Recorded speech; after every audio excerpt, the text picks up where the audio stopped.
उत्तराखंड में विधानसभा और लोकसभा सीट बढ़ाने की मांग। टिहरी भाजपा विधायक किशोर उपाध्याय ने की है मांग और 101 विधानसभा व 11 सीटों के लिए मांग की गई।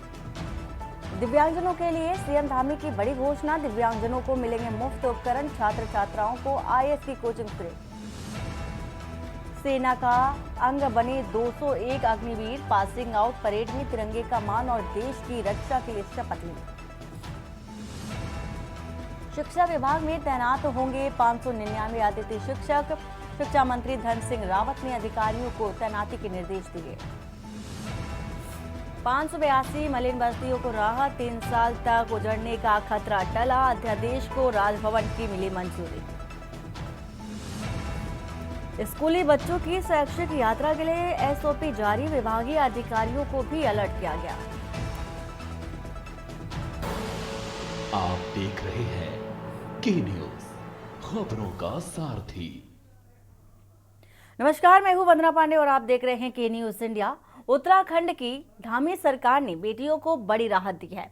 महिला सशक्तिकरण और बाल विकास मंत्री रेखा आर्य के निर्देश पर नंदा गौरा योजना के तहत वित्तीय वर्ष 2024-25 के लिए आवेदन करने की तिथि को 30 नवंबर से बढ़ाकर 31 दिसंबर कर दिया है।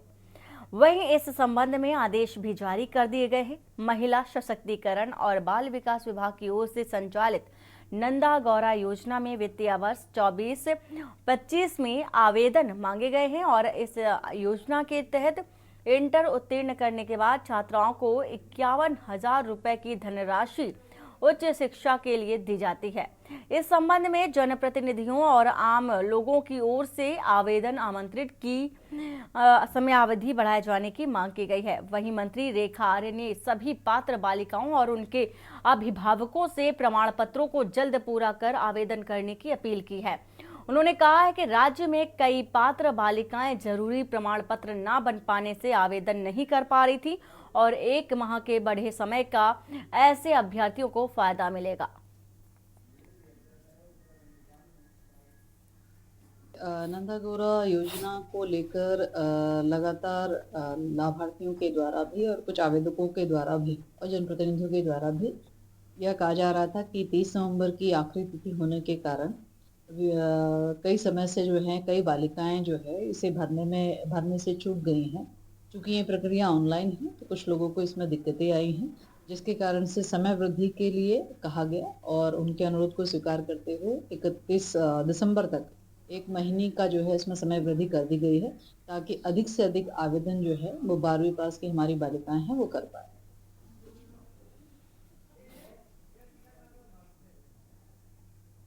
और खबर देहरादून से, जहां पर मुख्यमंत्री पुष्कर सिंह धामी ने विश्व दिव्यांग दिवस के अवसर पर सुभाष रोड स्थित वेडिंग पॉइंट में आयोजित दिव्यांग राज्य स्तरीय दक्षता पुरस्कार वितरण कार्यक्रम में 89 दक्ष दिव्यांग कर्मचारियों, खिलाड़ियों और स्वतः रोजगाररत दिव्यांगजनों और उनके सेवा योजकों को राज्य स्तरीय दक्षता पुरस्कार प्रदान कर सम्मानित किया गया।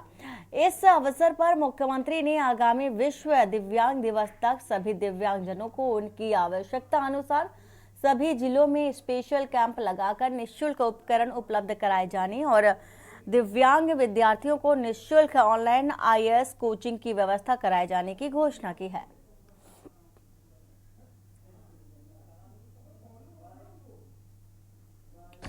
भाई बहनों को बधाई देता हूँ, शुभकामनाएं देता हूँ और हमारे दिव्यांगजनों के लिए हमारे प्रधानमंत्री आदरणीय मोदी जी के नेतृत्व में अनेक नई योजनाएं लाई जा रही हैं। राज्य के अंदर भी अनेक योजनाएं हम ला रहे हैं। लगातार दिव्यांगों के लिए अच्छी नीति बना रहे हैं, उनको पेंशन मिले उसके लिए हम सुनिश्चित कर रहे हैं। 1 लाख से ज़्यादा दिव्यांग भाई बहनों को राज्य के अंदर पेंशन दी जा रही है।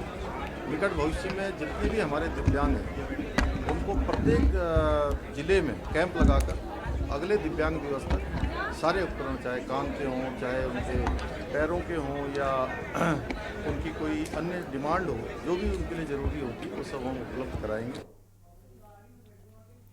और राज्यपाल retired lieutenant general Gurmeet Singh ने राजभवन देहरादून में वित्तीय नियोजन, बजट और निवेश पर आयोजित ज्ञान शिविर का उद्घाटन किया। राज्यपाल के दिशा निर्देशों के क्रम में भारतीय चार्टेड अकाउंटेंट्स संस्थान द्वारा राजभवन में वित्तीय नियोजन, बजट और निवेश पर ज्ञान शिविर का आयोजन किया गया था। कार्यक्रम को संबोधित करते हुए राज्यपाल ने कहा कि राजभवन के अधिकारी कर्मचारियों को वित्तीय ज्ञान का प्रसार करने और उन्हें बेहतर वित्तीय नियोजन के साथ सशक्त बनाने के लिए इस प्रकार का आयोजन लगातार किया जाना चाहिए। राज्यपाल ने वर्तमान के पहलुओं को ध्यान में रखते हुए अपने वित्तीय अधिकारों और वित्तीय प्रबंधन को समय की आवश्यकता बताया। साथ ही कहा कि हर व्यक्ति को अपने वित्तीय प्रबंधन की समझ होनी चाहिए ताकि भविष्य की आवश्यकताओं और जोखिमों का उचित प्रकार से समाधान निकाला जा सके।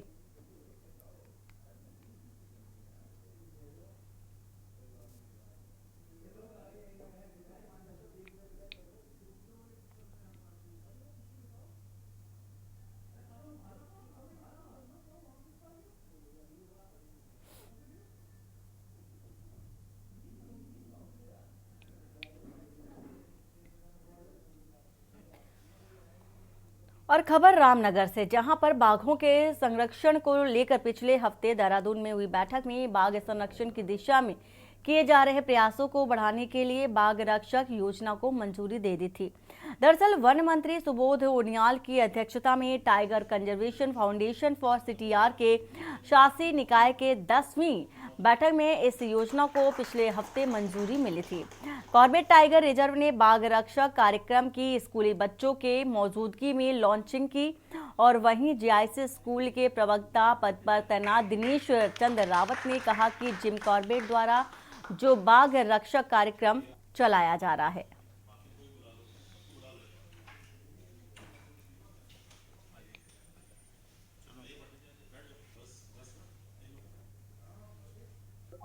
इससे काफ़ी फायदे होंगे। सबसे पहली बात तो हमारे विद्यालय में जो बच्चे आते हैं वो उन क्षेत्रों के बच्चे आते हैं, सेवित ग्राम जो हमारे हैं वो बिल्कुल कॉर्बेट से लगे हुए हैं, तो बच्चे काफ़ी जागरूक होंगे इससे और वन्य जीव और उससे संबंधित जो क्रियाकलाप हैं उनसे वो बहुत अच्छी तरह जागरूक होंगे और जिससे उनको लगेगा कि कैसे हम एक उनसे मित्रवत व्यवहार के साथ भी जिया जा सकता है। ये सब चीजें उनको और उनके घर वालों को काफी चीजें जो है बच्चे अवेयरनेस खुद भी होंगे और फैलाएंगे भी। देखिए, हमारा कॉर्बेट टाइगर रिजर्व की तरफ से एक वृहद प्रोग्राम बाघ रक्षक प्रोग्राम के रूप में लॉन्च किया गया है, जिसको अभी कुछ दिन पहले जो फाउंडेशन की जो शासी निकाय की बैठक थी उसमें माननीय जो हमारे वन मंत्री जी हैं उन्होंने इसको हरी झंडी दी। आज उसके पहले फेज के रूप में जो स्कूल हैं यहाँ पर हमने 3 स्कूलों को चिन्हित किया है, ढिकुली, ढेला और कालागढ़ में, और जो रामनगर महाविद्यालय है उनमें इस प्रोग्राम की शुरुआत की जा रही है। इस प्रोग्राम के अंतर्गत इन स्कूलों में सेंसिटाइजेशन का प्रोग्राम चलाया जाएगा, जिसमें कि बच्चों को बायोडाइवर्सिटी के बारे में, जो यहाँ पर वन्यजीव संरक्षण की कार्यवाही अलग अलग की जा रही है उनके बारे में, जो अलग अलग तरह के विश्व स्तर पर जो अलग दिन मनाए जाते हैं, चाहे वो वल्चर डे हो या ओजोन डे हो, उनके बारे में उनको जानकारी दी जाएगी। साथ ही हमारा ये प्रयास है कि हर स्कूल में एक नेचर क्लब और एक बायोडाइवर्सिटी वॉल उसका डेवलपमेंट किया जाए और साथ ही एक जैव विविधता पर एक लाइब्रेरी जो है वो सारे स्कूलों में चिन्हित की जाएगी और बनाई जाएगी। इन सब में कॉर्पोरेट प्रशासन जो है वो उनकी मदद कर रहा है ताकि ये कार्यवाही हर स्कूल में की जा सके। और नगर निगम ने अब तक की सबसे बड़ी पहल भी शुरू कर दी है। नगर आयुक्त विवेक राय ने ऐलान किया है कि आवारा पशुओं की समस्या से निपटने के लिए गौशाला निर्माण किया जाएगा और इस गौशाला के लिए राज्य सरकार से 3 एकड़ जमीन मिल चुकी है और इसके निर्माण के लिए 4 करोड़ से अधिक यानी कि 4.5 करोड़ रुपए की डीपीआर तैयार की गई है। और नगर निगम का दावा है कि इस कदम से सड़क पर कोई भी आवारा पशु नजर नहीं आएगा, लेकिन ये सब इतना आसान नहीं है। नगर निगम के अधिकारियों ने पशुपालकों से चेतावनी दी है कि अगर उन्होंने जल्द ही रजिस्ट्रेशन नहीं कराया तो उन्हें कार्रवाई का भी सामना करना पड़ेगा। यह वही नगर निगम है जो नालियों में गोबर बहाने वालों के खिलाफ भी सख्त कदम उठाने की बात कर रहा था। और मुख्यमंत्री के कर कमलों से एक मशीन का उद्घाटन किया गया जो गोबर से लकड़ी बनाने का काम करती है।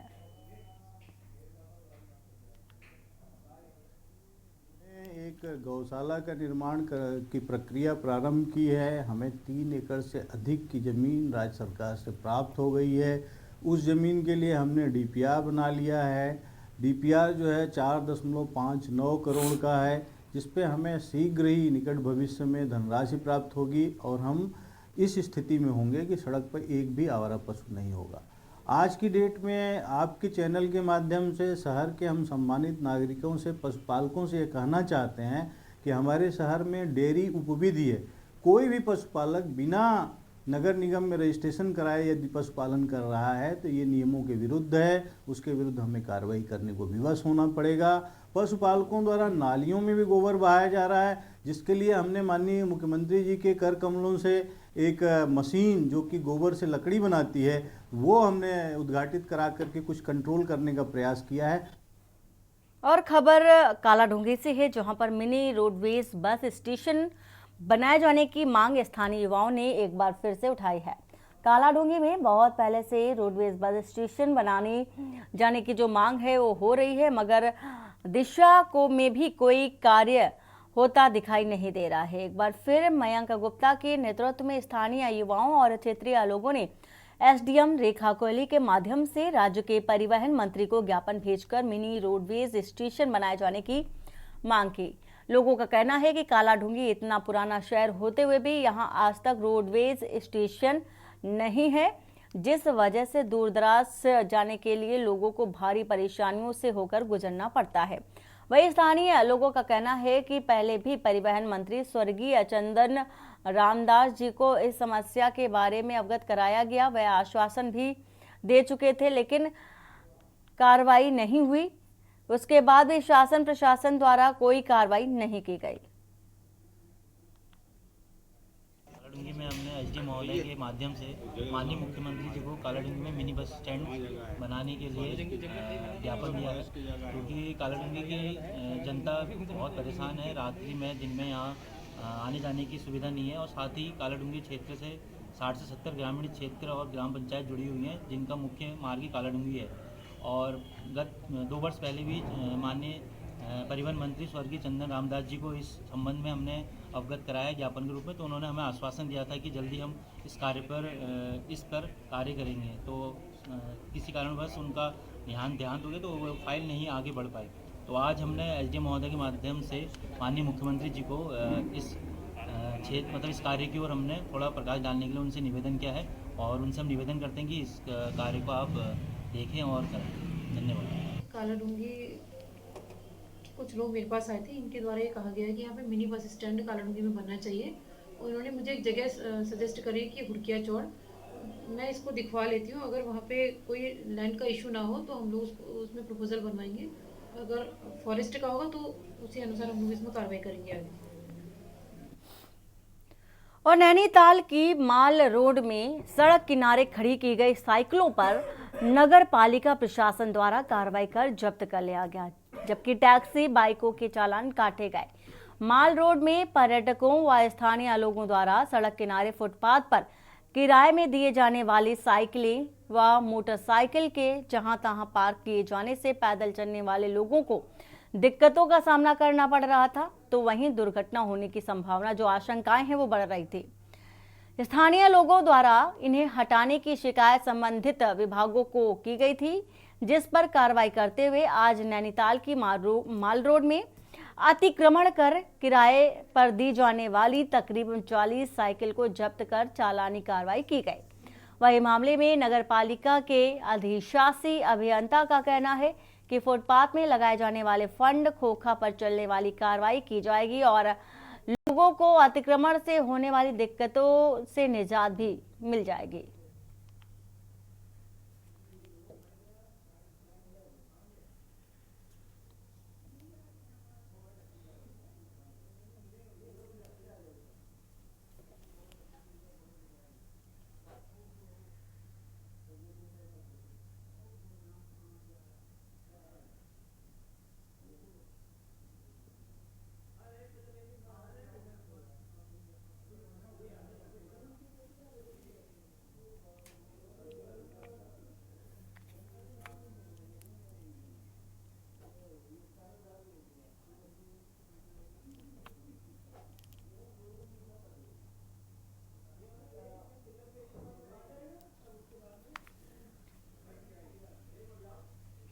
और वक्त हो चला एक छोटे से ब्रेक का। ब्रेक के बाद जल्द हाजिर होते हैं।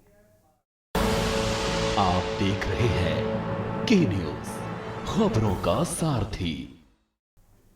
ब्रेक के बाद आपका स्वागत है। उत्तराखंड क्रांति दल को चुनाव में लगातार मिल रही असफलताओं को देखते हुए अब उसके केंद्रीय संरक्षकों ने अपनी रणनीति में बदलाव करने का मन बना लिया है। यूकेडी के केंद्रीय संरक्षक डॉक्टर शक्तिशैल कपरवान ने साफ किया है कि आने वाले दिनों में यूकेडी पंचायत निकाय और डिग्री कॉलेजों के चुनाव में जाएगी और वहां से अपने खोए हुए जनाधार को वापस लाने का प्रयास करेगी ताकि बड़े चुनाव के लिए पार्टी को खड़ा किया जा सके।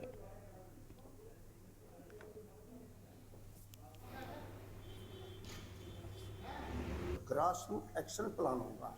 हम ग्रास रूट पर काम करना चाहते हैं। पार्टी की एक पॉलिसी थी और मैंने भी खुद ही इस प्रस्ताव को पारित कराया था कि हमको पंचायत और नगर निगम का वार्ड और डिग्री कॉलेज स्कूलों पर ध्यान देना चाहिए। 3 जगह बड़े चुनाव को हम पीछे छोड़ें।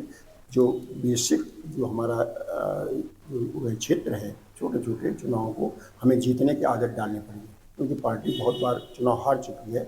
हम छोटे चुनाव को जीत सकते हैं क्योंकि उसमें कम साधन लगते हैं, पैसा कम लगता है।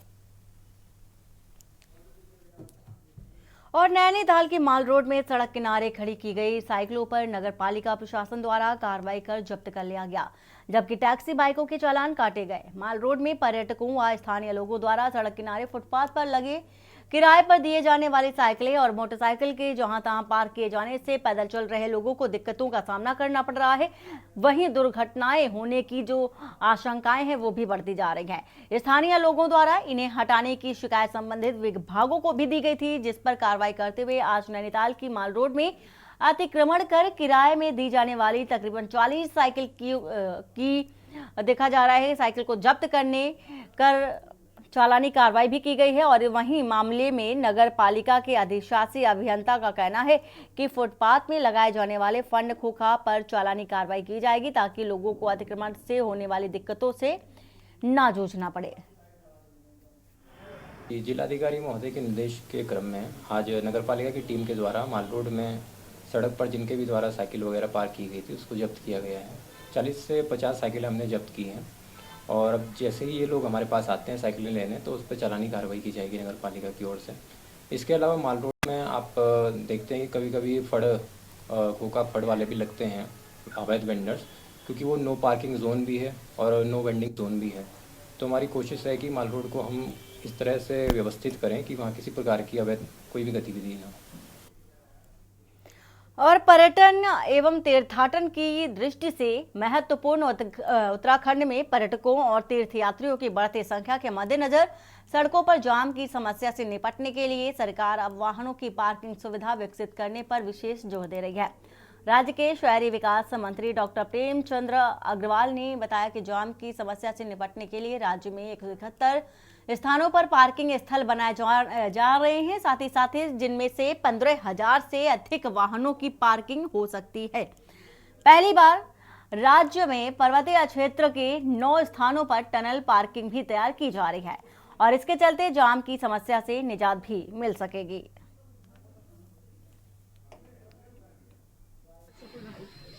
देखिए 171 से ज़्यादा स्थान हैं जहाँ पे हमने पार्किंग डेवलप की है या चिन्हित किया है। बहुत से जगह पार्किंग का पैसा भी हमारे द्वारा स्वीकृत हुआ है। मैं इस बात को लेके बड़ा आश्वस्त भी हूँ और गौरवान्वित भी महसूस कर रहा हूँ कि प्रदेश के अंदर इतनी बड़ी संख्या में पार्किंग की स्वीकृति प्रदान होना या उन पर काम होना, ये मेरे लिए गर्व की बात है, चूँकि मेरा ही विभाग है।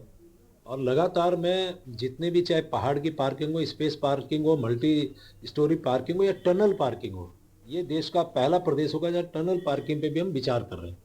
और ऐसी स्थिति में क्योंकि हमारे यहाँ चाहे तीर्थ यात्री आने की बात हो, चाहे हमारे यहाँ पर्यटक आने की बात हो, चाहे सामान्य व्यक्तियों की बात हो, जब सीज़न होता है तो बहुत भीड़ होती है। जहाँ भी आप देखिए वहाँ पे आपको ट्रैफिक जाम मिलता है, क्योंकि समस्या भी है, हम लोग पार्किंग नहीं दे पा रहे थे।